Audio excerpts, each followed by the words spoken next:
Contohnya kayak di baterai ya. Dari kutub apa ke kutub apa? Arus di DC dari kutub apa ke kutub apa?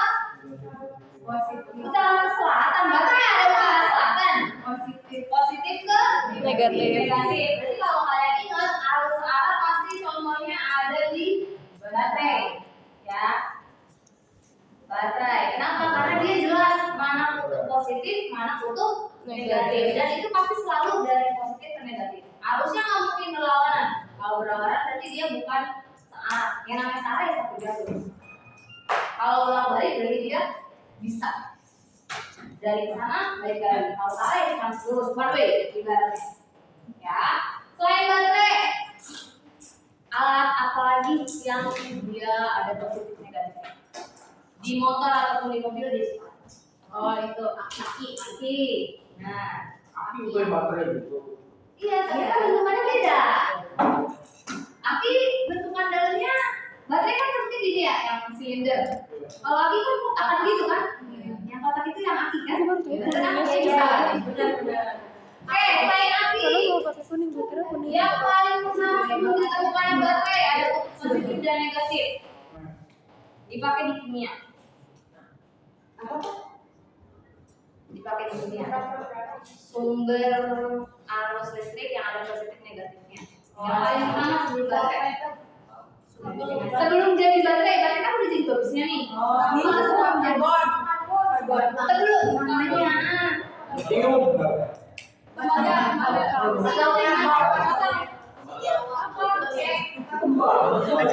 Kimia sering disebut di kimia. Sel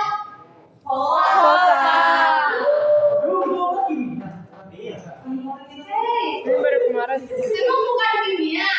Enggak, ini ibu nanya, takutnya ibu yang salah dulu. Kimia, Bu. Kimia, Bu. Yang bentuknya kayak ceper gitu terus ditaliin kayak batu dah. Itu batu. Itu batu. Kayak gimana? Itu batang baterai. Iya, makanya itu sebelum baterai Lihat gambar gitu. makanya yang membedakan arus DC dan AC adalah kalau DC jelas positif negatifnya, kalau AC bebas dia mau positif negatif tukeran terus dia bisa. Contoh arus bolak-balik itu biasanya dipakai di generator. Generator itu biasanya buat apa? Sungai. Hah? Generator biasanya buat generator apa untuk Listrik. apa listriknya di atas? Mengalirkan. Ada ya PLTA, PLTU semua. Pembangkit listrik yang namanya generator itu pembangkit listrik, mau dia tenaga udara, tenaga uap, tenaga air, angin dan sebagainya semuanya sama aja. Yang harus ada lari itu memang bisa nggak sih? Ya nggak sebesar itu dan nggak sekuat itu sih. Emang master sekuat apa dia berlari sampai bisa ngikutin aja sekolahnya? Ya bisa. Kamu kecil bisa. Lampu yang buat plastik. Ya itu Lumayan juga buat bisa. lampu. Contoh yang master berlari terus jadi sambungnya itu juga bisa. Kan dia pembangkit listrik juga tapi tenaga gerak itu bisa, tapi skalanya kecil. Sedangkan untuk PLN biasanya dia pakai skala besar. Dari mana? Dari yang tadi gerak hamsternya kan gerak.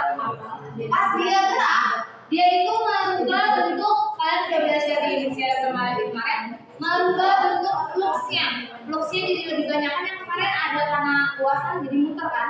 Karena berputar itu jadi ada perubahan flux timbullah BGL listrik. Kalau ada BGL listriknya berarti ada arus bolak balik yang terjadi. Makanya waktu kemarin di industri elektromagnetik sumber rangkaiannya bukan baterai begini kan.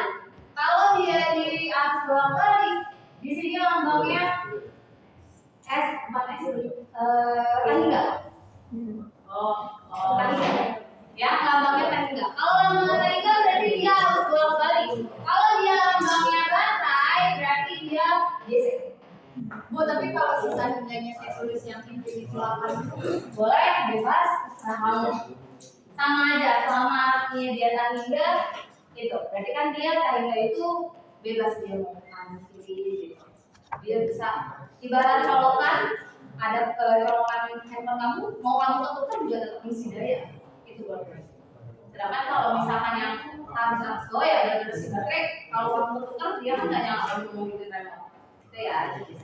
Selanjutnya, seperti yang sudah kalian ketahui juga di semester sebelumnya, alat ukur untuk mengukur di DC kan ada ampere, meter, sama voltmeter. Bu, kenapa ohmmeter yang lagi ditulisin? Karena ohmmeter itu biasanya langsung bawaan dari resistornya udah kelihatan, udah kebaca. Dia bilang. Ya, jadi yang di sini pakainya ampermeter dan voltmeter. Ampermeter dan voltmeter yang sudah kalian gunakan waktu kemarin, nilai yang terbaca itu namanya nilai efektif. Nilai efektif itu apa sih? Nilai efektif itu nilai saat dia kondisi DC. Kondisi DC itu gimana? Pas kalian merangkai pakai baterai atau pakai power supply yang kemarin, power supply kemarin ada positif negatifnya nggak? Ada. Pas kalian merangkai pakai power supply positif negatif, berarti dia kondisi DC harusnya searah. Itu namanya nilai efektif yang terbaca di ampermeter. Misalkan 2 ampere, dapat nih di ampermeternya 2 ampere, berarti itu arus efektif. Ya. Kondisi DC kenapa sih Bu disebutnya kondisi DC? Nilainya kenapa disebutnya nilainya efektif? Karena saat kondisi DC terjadi perubahan kalor. Terjadi perubahan kalor. Semakin lama atau arusnya semakin sering terjadi, semakin banyak arusnya yang jalan, karena sekarang rangkaian kalian jadi di arus DC ini, kondisi DC ada perubahan kalor. Kalornya semakin panas. Itu nilai efektif. Kalau di osil, oke, jadi apa deh? Kalau di AC namanya osiloskop. Di osiloskop. Kalau di AC dia biasanya maksimum, nilai maksimum, nilai tinggi. Nanti kita akan ke persamaan arus bolak-balik dia pakainya maksimum. Kalau di AC. Kalau misalkan di yang DC kan dari kemarin efektif terus. Lalu ada satu lagi alat buat mengukur tegangan itu namanya osiloskop. Osiloskop itu apa sih Bu? Osiloskop kalau kalian lihat bentuknya kayak gitu biasanya ada di alat apa? Alat kehidupan tuh itu. Iya, namanya apa? EKG. EKG, elektrokardiogram ya, buat denyut jantung dan sebagainya. Itu ya, itu bentuk dari osiloskop. Dia pakai gelombang. Hasil yang dibaca di osiloskop itu namanya nilai maksimum. Oke. Gue tanya EKG. Karena kakak gue pernah bilang EKG. Efektif maksimum kalau di arus bolak-balik ini besaran-besaran yang akan kita gunakan. Oke. Arus efektif rumusnya IM per akar 2, berarti tegangan efektif tinggal IM per akar 2. Arus rata-rata ini bar ya. Kalau kalian kan di matematika juga sering ya X bar, berarti X yang batasnya, kan? Itu tinggal 2 dikali M per akar.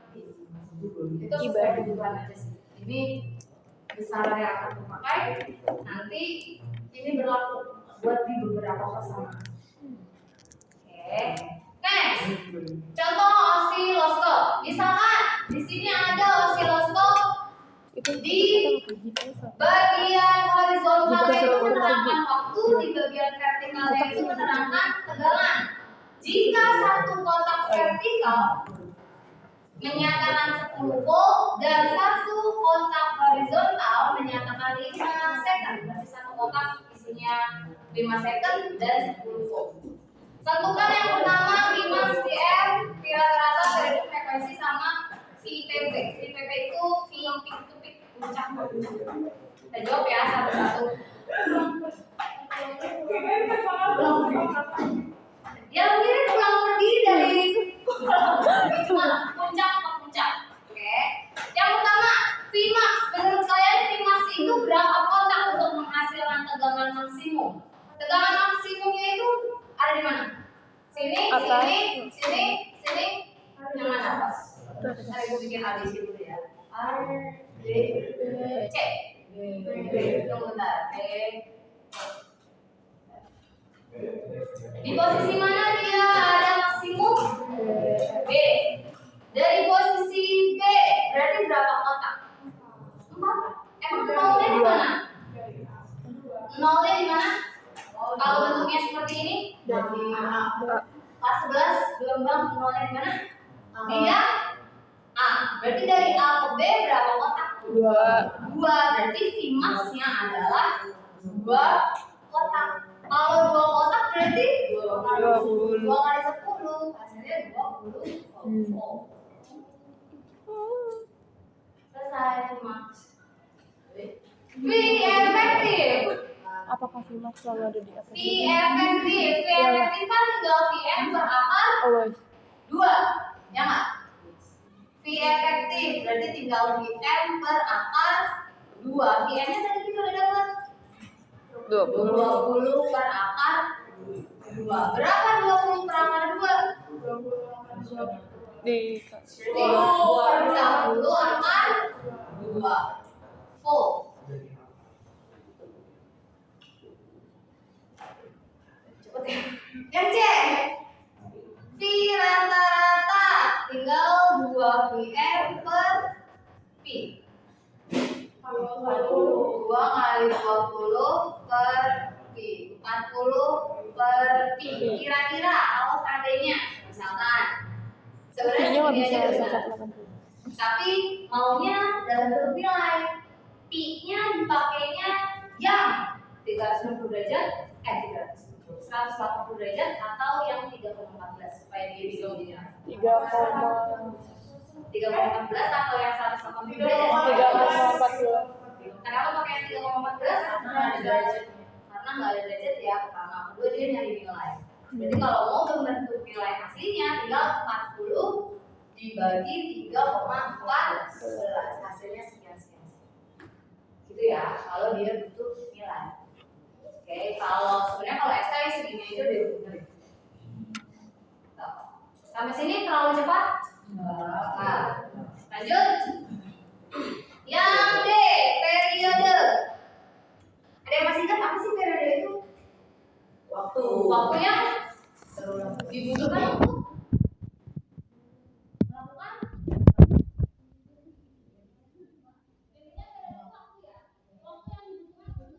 satu getaran atau satu gelombang. Berarti kalau satu gelombang dari mana ke mana satu gelombang?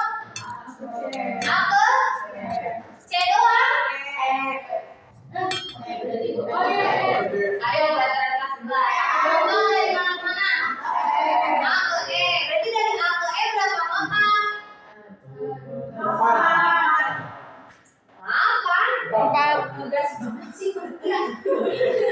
Berapa kotak? 4. Ya langsung aja lurus. Berarti 1, 2, 3, 4. Berarti periodenya adalah 4 kotak. Berarti 4 dikali 10. 5. Berarti 20 second. Ya, sabar ya. Frekuensi. Kalau udah dapet periode berarti frekuensinya 1 per berarti 1 per 20 dikit koma 0,05.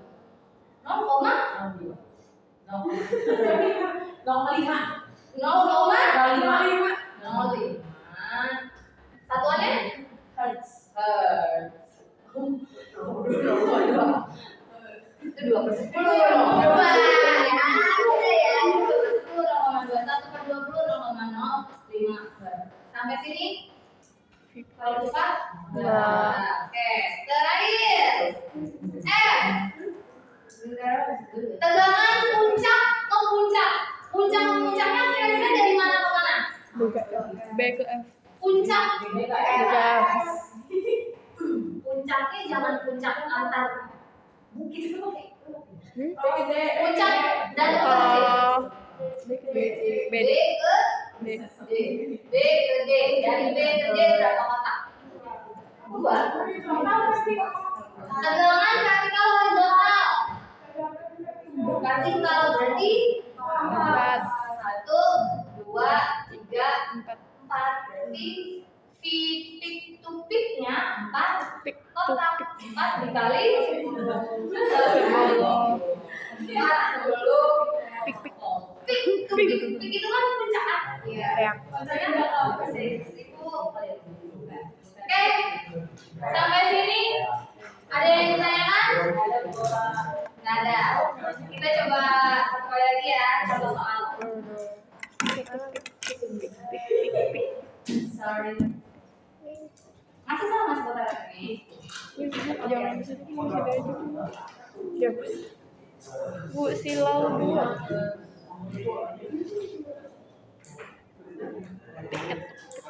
Pik. Lagu apa?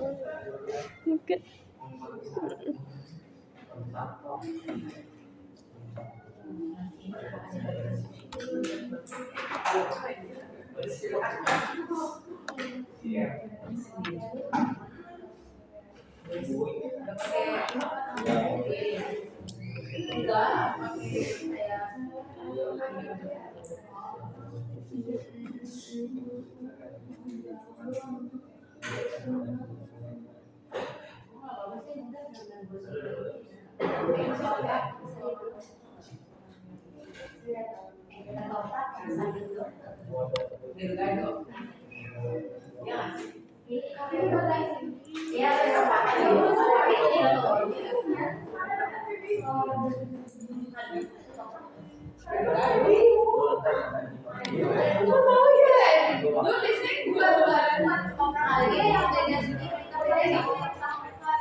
Kanada yang mentah tuh.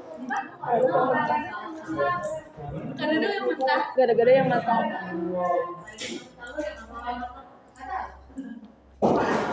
Nggak bisa bedain ini video. Soalnya gue suka. Ada nangkanya. Enak. Kenapa nggak nangkanya aja?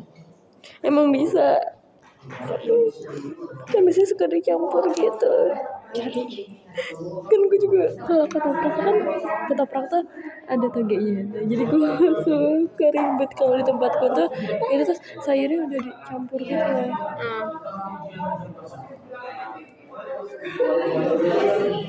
Di sini kelihatan.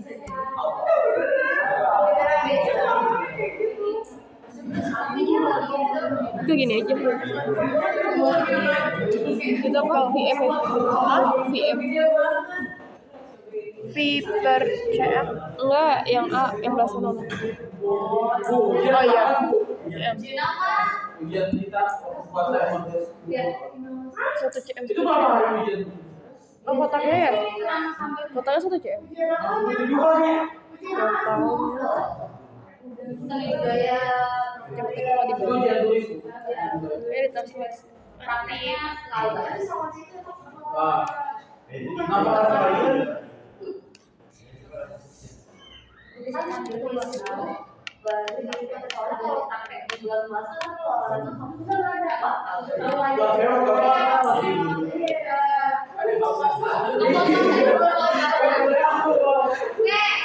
contoh soal, misalkan satu kotak ini kan berarti per sentimeter ya. Jika pemuat vertikal 40 per sentimeter, berarti yang vertikal tegangan atau waktu? Tegangan ya, masih sama ya kayak yang tadi ini tegangan. Bawah Waktu satu horizontal, berarti waktunya yang horizontal. Berarti kalau dari soal pemuat vertikalnya 4 volt per sentimeter, berarti satu kotak kan ya? Satu kotaknya berapa volt? 4 volt. Satu kotaknya berapa sentimeter? 10, yakin? 1/10. Dari mana 1/10? 10 cm per second. 10 cm per 1 detik. Berarti kalau 1 cm berapa detik? 1/10.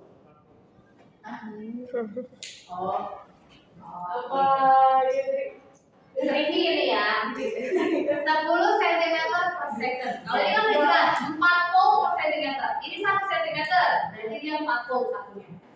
Kalau dia 10 cm, sedangkan berarti harus ada 10 kotak dong buat 1 detik. Jadi kalau untuk 1 kotaknya 1 per 10.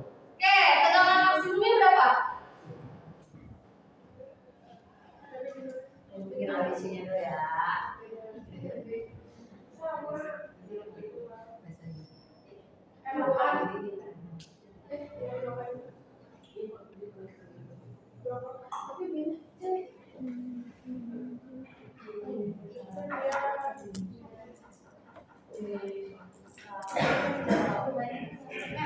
Oke, maksimumnya dari mana ke mana? Apa cewek? Maksimumnya berapa kotak tegangan? 2. Kalau ini, kalau ini nolnya di sini kan? B kan C. Kalau dia nolnya di mana? C ke D. Kedua tuh yang mana? D ke E. Garis ya. Bisa B Ini ke A, nolnya. ada D ke E. Nolnya di mana? B. Di B. Ini garis tengahnya. Berarti maksimumnya berapa kotak? 1. Ya kan namanya gelombang pasti baiklah saya kira dari ujung ini deh. Maksimum harus dari tengah gelombang. Dia kan bentuknya gelombang. Itu kan cuma karena ini sepotong kan. Kalau misalnya dia 3 naik 3 turun. Pasti di tengah. Bukan dari atas dari sini. Oke, berarti PM-nya berapa kotak? 1. 1 kotak. 1 kotak berapa? 1 kali 4, berarti 4 volt. Gimana nyari efektifnya?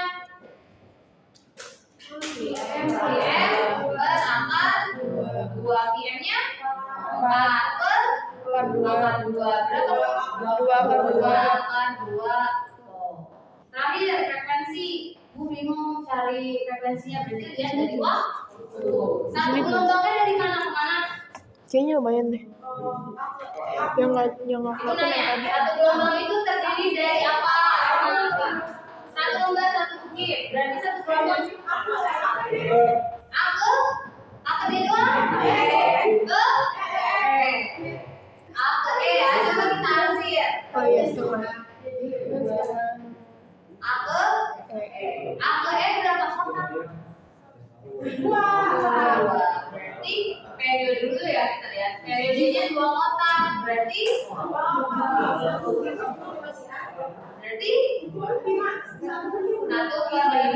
second.